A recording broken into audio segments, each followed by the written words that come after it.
Good morning, student. Yesterday we will discuss about the asexual mode of reproduction. Today we will going to discuss about sexual mode. So flowering is the reproductive part of plant. You already know about in previous class the parts of flower, that is petal, sepal, है ना, and one more carpel and stamen. So they are called four whorls of flower. इन्हीं को four whorls कहा जाता है. The flower in which all the four whorls are present जिसका complete. तो ऐसे फ्लावर जिनमें सारे चारों वोल्स मौजूद होते हैं वो कंप्लीट फ्लावर बोलते हैं, और जिसमें से कोई भी एक अगर मिसिंग है तो उसे इनकम्प्लीट फ्लावर बोलते हैं. फ्लावर हमेशा स्टेम से अटैच होता है बाय अ स्टाक, हमेशा एक स्टाक से अटैच होता है. अब पार्ट्स ऑफ फ्लावर की बात करें तो sepal are green in colour. जो सेपल्स होते हैं वो ग्रीन कलर के होते हैं. They form first and the outermost whorl of flower. ये पहले और सबसे आउटर मोस्ट वोल बनाते हैं फ्लावर के. Sepal help protect the petal. इनका काम होता है पेटल्स को प्रोटेक्ट करना. From which form the second whorl, है ना, जो कि सेकंड होल बना रहे हैं आप फिगर में देख रहे हैं. And the outer inner part of flower, सबसे बाहरी पार्ट है. पेटल एक ब्राइट कलर है और अट्रैक्ट द इंसेक्ट, हमेशा इंसेक्ट को अट्रैक्ट करेगा. फीमेल रिप्रोडक्टिव पार्ट की बात करें फ्लावर की तो इसमें कार्पेल आता है. आप बीच में स्टिम देख रहे हैं. The collection of carpel is called pistol. इसको पिस्टल कहा जाता है. It include ovary, style, stigma, इतनी चीज़ें इसमें आती हैं. ओवरी में ओव्यूल मौजूद होगा. Ovule contain female reproductive cell. Male part की बात करें तो कंसिस्ट ऑफ स्टेमन. इसमें स्टेमन आएगा. स्टेमन में दो हिस्से होते हैं, anther and filaments. Pollen consist of male reproductive cell. इसमें जो पॉलन ग्रेन फॉर्म होते हैं वो मेल रिप्रोडक्टिव सेल होता है. The flower have either male या female reproductive part is called unisexual. अब कुछ ऐसे फ्लावर्स भी होते हैं प्लांट के जिसमें कोई एक ही सेल होता है, या तो मेल होता है या फीमेल होता है. ऐसे फ्लावर को यूनिसेक्सुअल कहा जाता है. और जिन फ्लावर में बोथ ऑफ टाइप पार्ट होते हैं उनको बाइसेक्सुअल फ्लावर कहा जाता है. जैसे यूनिसेक्सुअल फ्लावर की बात करें तो कुकुरबिटा, कॉर्न, पपाया, ये सब यूनिसेक्सुअल हैं. बाइसेक्सुअल फ्लावर की बात करें तो हिबिस्कस, रोज लिली और गुलमोहर है. अब देखते हैं पॉलिनेशन क्या है. The transfer of pollen grain from anther to stigma. Stigma से एंथर में जाने का जो पॉलन ग्रेन का ट्रांसफ़र है, ठीक है, एंथर से स्टिग्मा में जाने का, इसी को पॉलिनेशन बोला जाता है. ये डन होता है जिसमें मेल रिप्रोडक्टिव सेल फ्यूज जाता है फीमेल रिप्रोडक्टिव सेल के साथ. तो जब भी पॉलिनेशन होता है सेम फ्लावर में, यानी एक ही उसी फ्लावर का एंथर से पॉलन ग्रेन उसी फ्लावर के स्टिग्मा में जा रहा है, तो इसको सेल पॉलिनेशन बोलते हैं. Self pollination generally bisexual flower में होता है. जब पॉलन ग्रेन ट्रांसफ़र होता है anther of flower of one plant to stigma of other flower, है ना, तो जब एक फ्लावर का पॉलन ग्रेन दूसरे फ्लावर में जाए, चाहे वो उसी प्लांट में हो या किसी दूसरे प्लांट में हो, इससे कोई फर्क नहीं पड़ता. It is called cross pollination. All the unisexual flower are cross pollination. अब देखते हैं ये ट्रांसफ़र होते कैसे हैं. तो ट्रांसफ़र होने के लिए अलग अलग एजेंट यूज़ होते हैं. Cross pollination take place mostly with the help of wind, water, insect और इवन एनिमल. तो कौन कौन से इंसेक्ट पॉलिनेशन की बात करें तो फ्लावर जो ब्राइट कलर होते हैं, फ्रेगनेंट होते हैं जिनमें, और ढेर सारा नेक्टर्स होता है. When the insect visit the flower to suck this nectar.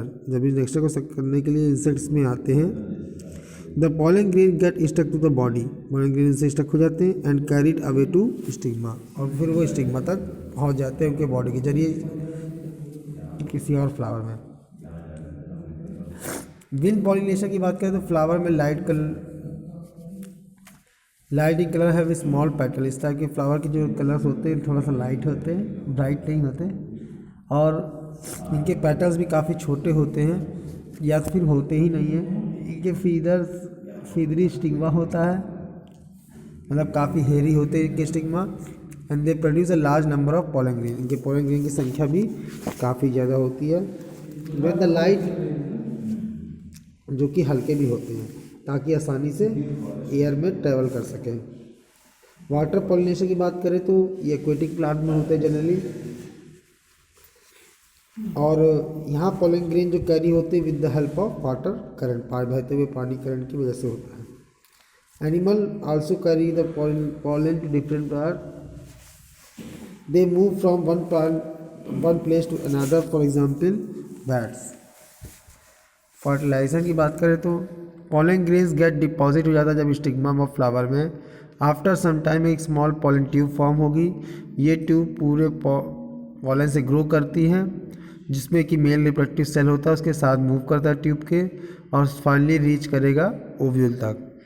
यहाँ पे ये फ्यूज जाएंगी एग आपस में और फॉर्म करेगा जाइगोट, और इसी को बोला जाएगा फर्टिलाइजेशन। आप फिगर में देख रहे होंगे। फर्टिलाइजेशन के बाद जो ओवरी है यानी कार्पेल में, वो धीरे धीरे कन्वर्ट होने लगती है फ्रूट्स में, और जो ओव्यूल है it become convert into seed. तो ऐसे फ्रूट्स फॉर्म होते हैं जिसमें सीड मौजूद होते हैं।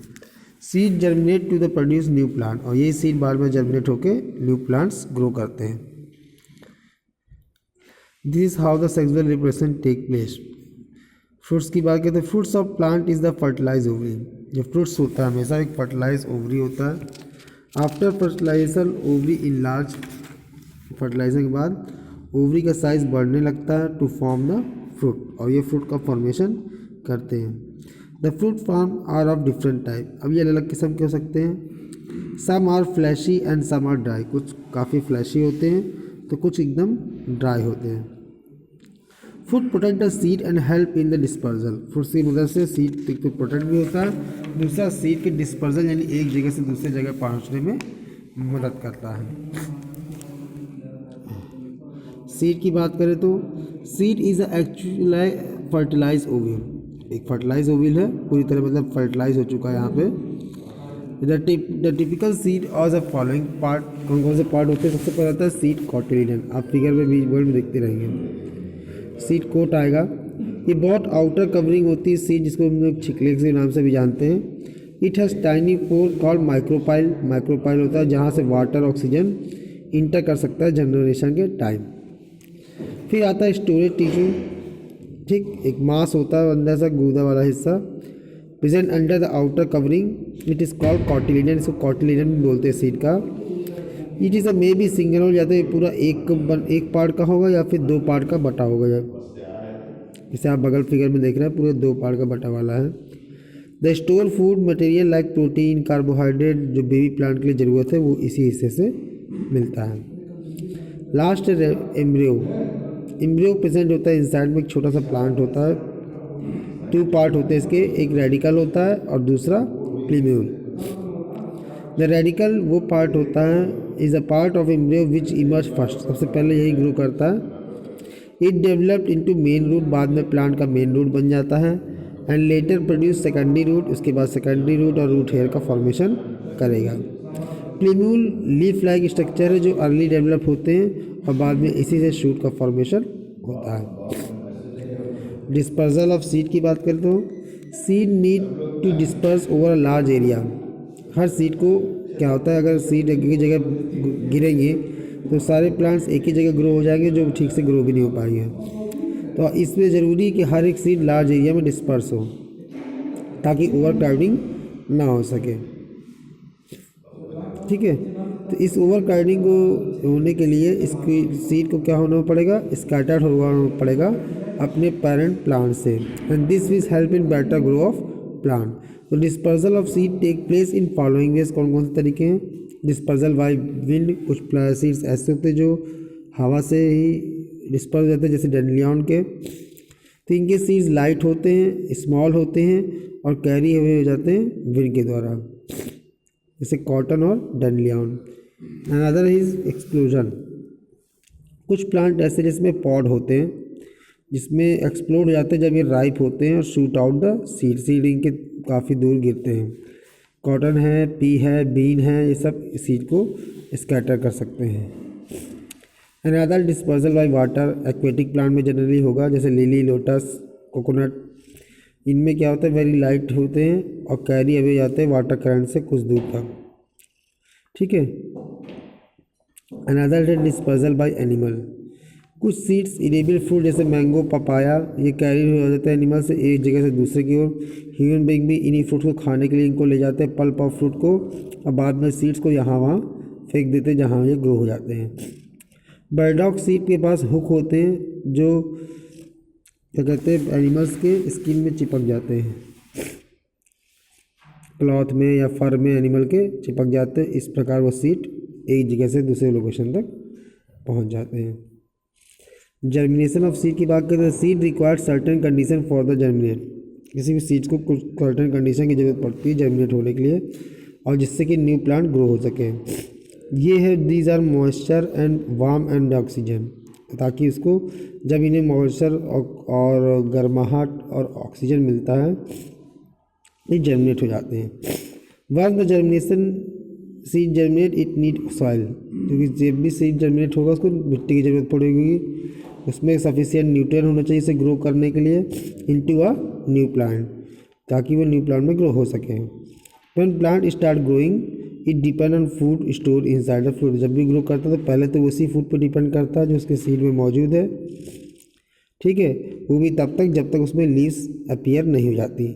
जैसे लीव्स प्रिपेयर हो जाती they prepare food by the process of photosynthesis। That is your end of the chapter. In the next video we will discuss about the question and answer of this chapter.